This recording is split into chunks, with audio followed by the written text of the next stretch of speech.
दुर्ग अफीम मामले से जुड़ी बड़ी खबर आपको बताया, जहां ग्रामीण कृषि विस्तार अधिकारी एकता साहू बहाल हुई है। अवैध अफीम की खेती के मामले में निलंबित हुई थी। नियमों के उल्लंघन का इन पर आरोप लगा था। मक्के की जगह अफीम फसल मिलने से निलंबित किया गया था। संयुक्त संचालक कृषि ने बहाली का आदेश जारी कर दिया। निलंबन की वापसी को लेकर कृषि विस्तार अधिकारियों ने हड़ताल भी किया था। बहाली के बाद संघ ने हड़ताल अब वापस ली है।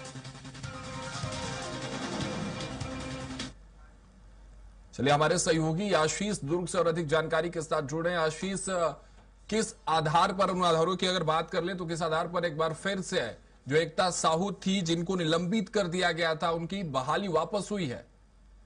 जी बिल्कुल राघवन जी, मैं आपको बता दूं, जो समुदा का मामला जो सामने आया था, अफीम का मामला जो काफी हाई प्रोफाइल हो गया था, छत्तीसगढ़ में दुर्ग जिला जो है चर्चा का विषय बन गया था। इसी मामले के अंतर्गत जब कृषि विस्तार अधिकारी एकता साहू के द्वारा जो है मक्का की जगह मक्का दिखाए जाने को लेकर के जो प्रदर्शन प्लाट उसने दिखाया था, तो उस लेकिन वहाँ हालांकि वहाँ पे अफीम थी, इसकी वजह से उसको निलंबित कर दिया था। निलंबित करने के बाद जो है जो संघ है, वहाँ कृषि विस्तार अधिकारियों का जो संघ है, कर्मचारियों का संघ है, उन्होंने हड़ताल पे बैठ गए, प्रदर्शन करने लगे। हिंदी भवन के सामने काफी दिनों तक बैठे रहे और निलंबन बलात् की वापसी को लेकर के आखिरकार संयुक्त संचालक कृषि ने उसको उसके निलंबन की वापसी की। इसमें जो रीजन बताया गया है, जिसमें रीजन ये बताया गया है कि वो पूरा जो मामला होता है, जो खेत का मामला रहता है, वो राजस्व के अंतर्गत भी आता है, क्योंकि जो भी चीजें हैं जो ऐप में पोर्टल में जो दिया जाता है वो पटवारी के आधार पर दिया जाता है, लेकिन इनके पास संसाधनों की कमी है, जिसकी वजह से उनको जानकारी नहीं हो पाती थी।